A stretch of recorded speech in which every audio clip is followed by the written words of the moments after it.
Hello दोस्तों, फिर से स्वागत है मेरा चैनल पे। मेरा चैनल का नाम है इलेक्ट्रॉनिक्स इंडिया। मैं लोटन फिर लेके आया हूँ एक नया वीडियो। देख सकते हैं हमारे पास 14 इंच का एक वीडियोकॉन का टीवी है। इस टीवी का प्रॉब्लम देखूंगा, सॉल्यूशन करके बताऊंगा। तब तक हमारा वीडियो लास्ट तक देखते रहिए और मेरा चैनल को जरूर सब्सक्राइब कर देना, बेल आइकन को दबा देना, ऑल नोटिफिकेशन ऑन कर देना। जब भी मैं नया नया वीडियो लेकर आऊँगा आप लोगों को मिलते रहेंगे। ठीक है दोस्तों, इस टीवी का प्रॉब्लम क्या है देख लेते हैं। पावर देने के बाद दोस्तों हमारा टीवी पे जो पावर इंडिकेटर जलना चाहिए वो देख लेते हैं, पावर इंडिकेटर जलता है कि नहीं। दोस्तों देखिए, पावर इंडिकेटर चल रहा है। मतलब क्या हुआ, हमारा पावर सेक्शन से पावर जो इंडिकेटर जलना चाहिए वो जल रहा है, लेकिन इसको स्टैंड बाई से रिलीज करने के बाद हमारा इंडिकेटर तो बंद हो जाता है, लेकिन हमारे टीवी पे जो पिक्चर आना चाहिए वो वाला पिक्चर हमारा नहीं आ रहा है। इसीलिए ये वाला वीडियो बन रहा हूँ, आप लोगों को आसान होगा। जो हमारा टीवी का प्रॉब्लम ऐसे आएगा तो कैसे रिपेयर करेंगे। ठीक है, मैं पहले टीवी को ओपन करूँगा, ओपन करने के बाद ही देखूँगा कहाँ पे प्रॉब्लम हो रहा है। ठीक है, मैं टीवी को पहले ओपन कर लेता हूँ। दोस्तों मैंने टीवी को ओपन कर चुका हूँ। ओपन करने के बाद देखिए, ये वाला 14 इंच का हमारा ट्यूब है, इसका योक कॉइल, इसका बेस पीसीबी और ये रहा मेन पीसीबी।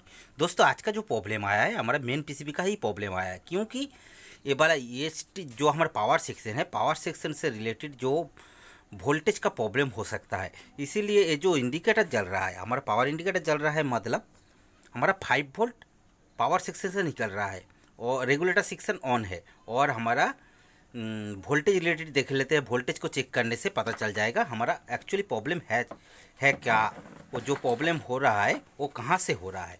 इसीलिए एक एक करके वोल्टेज को चेक करेंगे। पहले मीटर को 200 रेंज पर रख लेता हूँ और इसको पावर देंगे। पावर देने के बाद देखेंगे जो वोल्टेज हमारा पावर सेक्शन से रिलेटेड होता है वो देख लेंगे। देखिए हमारा पावर इंडिकेटर जल चुका है, इसको रिलीज कर देते हैं स्टैंड बाई से। और रिलीज कर देने के बाद ये जो हमारा साउंड सेक्शन का वोल्टेज देखिए 11.9 ओके है।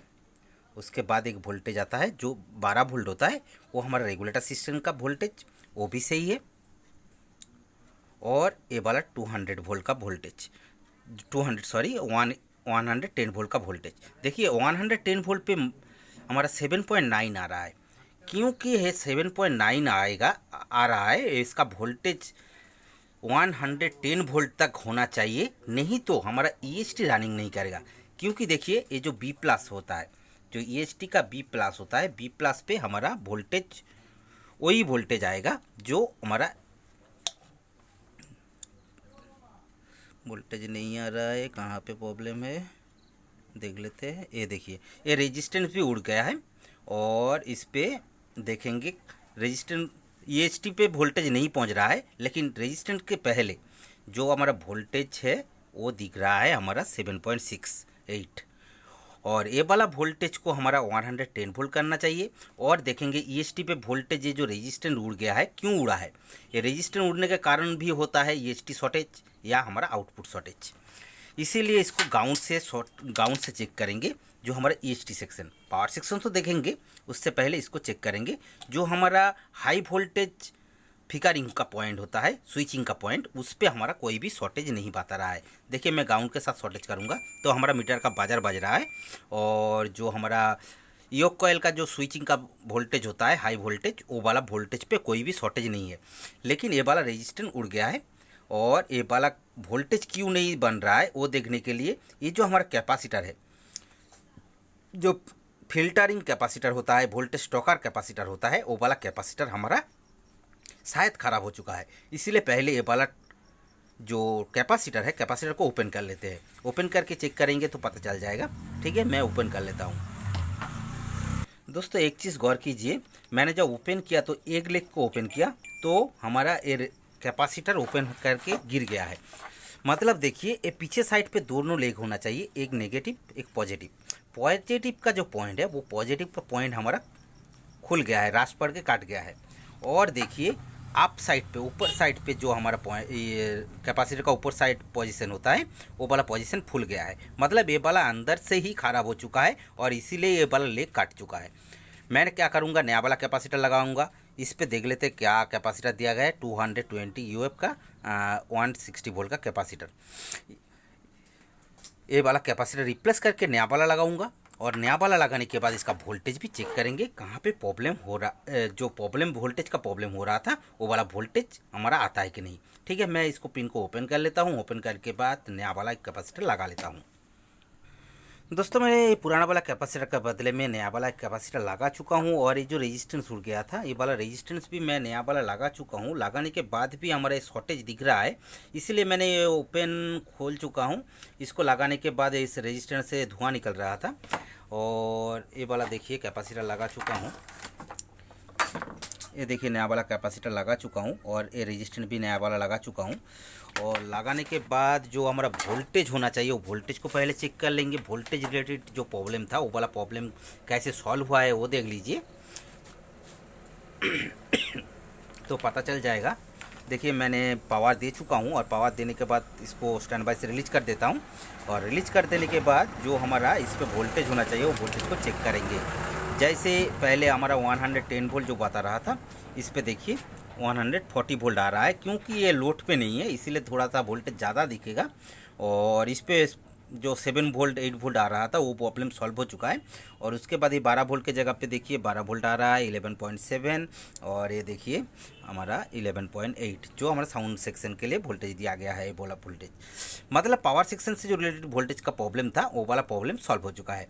उसके बाद इसको जब मैंने कनेक्ट किया तो ये वाला वायर को कनेक्ट किया तो हमारा ये वाला रेजिस्टेंस जो नया वाला लगा चुका था वो वाला रेजिस्टेंस से धुआं निकल रहा था।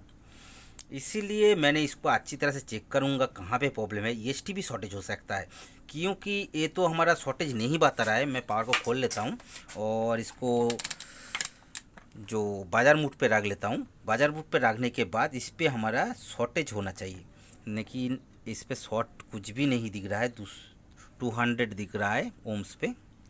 और फिर भी हमारा इसको रेजिस्टेंस से जो रिलेटेड जो वायर है वायर को कनेक्ट करने के बाद हमारा रेजिस्टेंस से धुआं निकल रहा है। इसीलिए मैं अच्छी तरह से ढूंढ लेता हूँ। ढूंढने के बाद आप लोगों को बता दूंगा।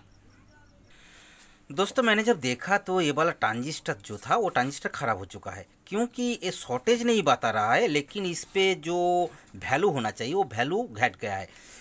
इसको जब मैंने चेक किया तो इस पर नेगेटिव रखा, इस पर पॉजिटिव रखा तो इस पर हमारा शो होना चाहिए 500 ऊपर से शो होना चाहिए।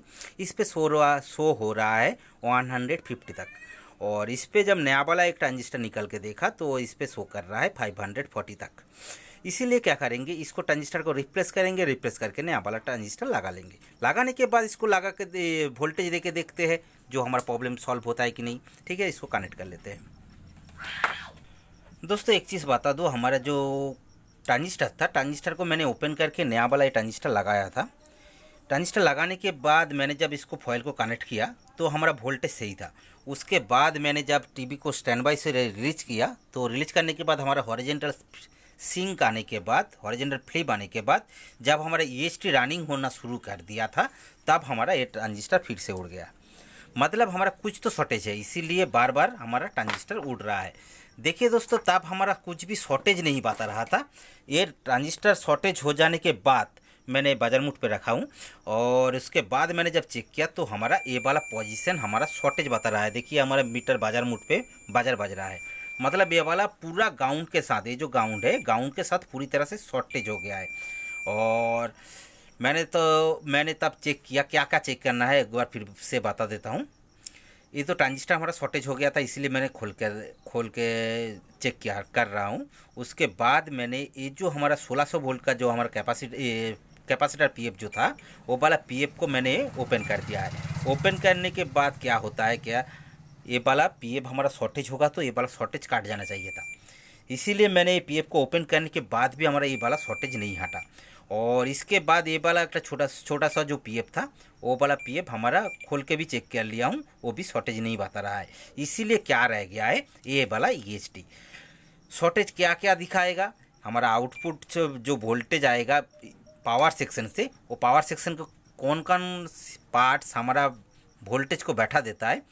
एक तो हमारा ईएसटी होता है, ईएसटी हमारा लास्ट पोजीशन पे चेक करना है और उसके पहले हमारा ट्रांजिस्टर चेक करना है। उसका बाद ये वाला 1600 वोल्ट का पीएफ चेक करना है। उसके बाद इसके बाद 2 किलो का जो हमारा पीएफ दिया गया है वो वाला किलो पीएफ को चेक करना है। उसके बाद लास्ट पोजीशन पे हमारा ईएसटी को चेक करना है। ये ईएसटी अभी शॉर्टेज बता रहा है, इसको खोलेंगे, खोलने के बाद इसका शॉर्टेज देखेंगे, हट गया तो सही है, नहीं तो ये वाला कॉयल को चेक करेंगे। और ईएसटी को चेक करने के बाद, खोलने के बाद जो शॉर्टेज हट गया तो हमारा कुछ भी पार्ट शॉर्टेज नहीं रहेगा, ठीक है। और शॉर्टेज रहेगा तो ईएसटी को खोलने के बाद फिर से एक बार चेक कर लेंगे, ठीक है। मैं ईएसटी को ओपन कर लेता हूँ।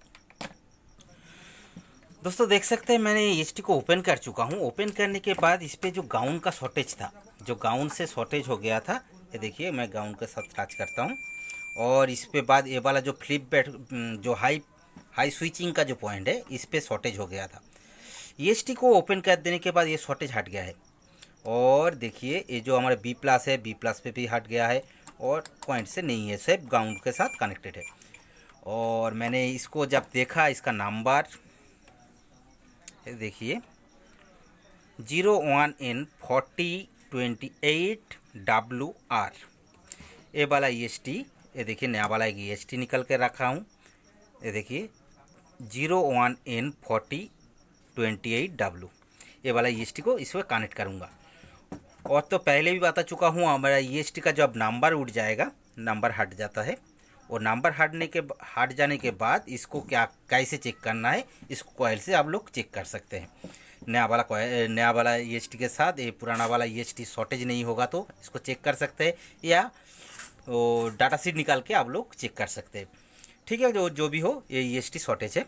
इसके लिए मैं नया वाला ईएसटी लगाऊंगा। और इसका जो आउटपुट ट्रांजिस्टर उड़ गया था, इसके लिए नया वाला और एक ट्रांजिस्टर लगाऊंगा। और ये जो मैं 1600 वोल्ट का जो पीएफ मैंने ओपन करके रखा था, इसको भी कनेक्ट कर दूंगा। कनेक्ट कर देने के बाद देखेंगे जो शॉर्टेज का प्रॉब्लम वो तो हट गया है, और हमारा टीवी कैसे स्टार्टिंग होता है वो भी चेक कर लेंगे, ठीक है। मैं ईएसटी को कनेक्ट कर लेता हूँ। दोस्तों मैंने नया वाला ईएसटी लगा चुका हूँ और नया वाला ट्रांजिस्टर भी लगा चुका हूँ। ये देखिए दोनों ट्रांजिस्टर उड़ गया था। और ये वाला जो पुराना वाला जो हमारा 1600 वोल्ट का जो पीएफ था, वो वाला पीएफ भी सेटिंग कर चुका हूँ। और ये रेजिस्टेंस देखिए, रेजिस्टेंस के साथ हमारा फॉइल जो ओपन किया था वो भी कनेक्ट कर चुका हूँ। उसके बाद टीवी को पावर देते हैं। पावर देने के बाद हमारा पावर इंडिकेटर जल चुका है और उसको मैं स्टैंड बाई से रिलीज़ कर देता हूँ। प्रोग्राम प्लस दबाने से स्टैंड बाई रिलीज हो जाता है। और उसके बाद हमारा टीवी स्टार्टिंग होना चाहिए। और अभी तक हमारा रेजिस्टेंस भी नहीं उड़ा। और जो वोल्टेज रिलेटेड प्रॉब्लम था वो भी चेक कर लेते हैं। देखिए जो हमारा बी प्लस है, बी प्लस पे हमारा कितना वोल्टेज आ रहा है, 110 वोल्ट। और इस पे जो रेगुलेटर सेक्शन पे वोल्टेज फिर से चेक कर लेते हैं, 12 वोल्ट। और उसके बाद साउंड सेक्शन का वोल्टेज 12.7 वोल्ट, मतलब थोड़ा सा वोल्टेज बढ़ा है, लूज हो रहा है, ठीक है, जो भी हो। और उसके बाद हमारा ईएसटी पे वोल्टेज आ जाने के बाद हमारा मेन आईसी एक हॉरिजॉन्टल फ्लिप भेजता है। और भेजने के बाद ये जो छोटा सा एक कॉयल होता है, कॉयल को रनिंग करता है ये छोटा सा ट्रांजिस्टर, ये हॉरिजॉन्टल ट्रांजिस्टर बोला जाता है। उसके बाद ये वाला ट्रांजिस्टर हमारा स्विचिंग करता है। स्विचिंग करने के बाद ईएसटी ट्रांसफार्मर हमारा चालू होता है। चालू होने के बाद इस पर एक दो वोल्टेज तैयार होता है, 2 वोल्टेज 4 वोल्टेज तैयार होता है। जैसे देखिए इस पे हमारा 14 वोल्ट तैयार होता है। देख लेते हैं इस पे कि क्या क्या वोल्टेज दिया गया है। एक तो वोल्टेज हमारा 180 वोल्ट दिया गया है, ये देखिए 180 वोल्ट, देखिए 173 दिख रहा है, मतलब हमारा ईएसटी रनिंग है। उसके बाद हीटर के लिए एक वोल्टेज तैयार होता है, एसी पे होता है 3 से 4 वोल्ट तक हो सकता है। और वर्टिकल सप्लाई को कैसे वोल्टेज दिया गया है वो देख लेते हैं। ये वाला वर्टिकल आईसी पे 25 दिया गया है, मतलब 25 कहाँ से तैयार हो रहा है वो चेक कर लेते हैं। जैसे ये वाला पिन हमारा 33 वोल्ट का, और 33 वोल्ट आ रहा है हमारा ईएसटी जो 180 वोल्ट उस पे से आता है। हमारा जो ट्यूनर है, ट्यूनर को रनिंग करने के लिए, वो ट्यूनर का दिन चला गया है, तो ट्यूनर के चेक करना ज़रूरी नहीं है। और 25 वोल्ट कहाँ से आता है वो चेक कर लेते हैं। जैसे ये वाला V प्लस,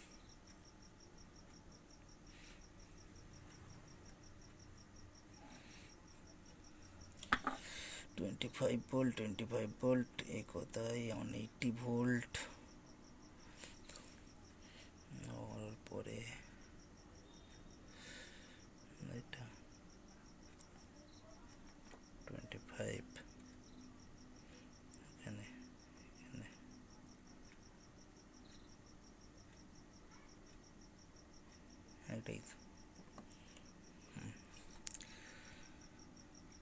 दोस्तों हमारे ईएसटी को सप्लाई दिया,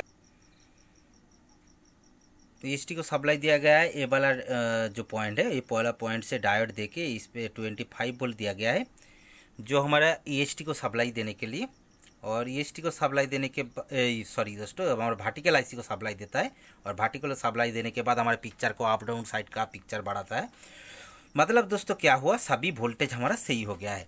जैसे हमारा पावर सेक्शन रिलेटेड प्रॉब्लम था, जो हमारा 110 वोल्ट जो था, वो 110 वोल्ट का कैपेसिटर हमारा ख़राब हो चुका था, इसीलिए मैंने नया वाला कैपेसिटर लगा चुका हूँ।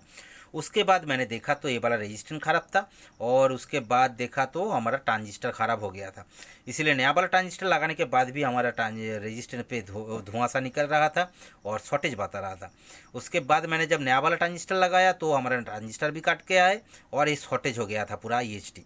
और मैंने नया वाला एक ये वाला ईएसटी को चेंज कर रिप्लेस करने के बाद नया वाला एक ईएसटी लगा चुका हूँ। और लगाने के बाद देखिए हमारे टीवी पे जो स्क्रीन का पिक्चर नहीं था वो वाला पिक्चर आ गया है।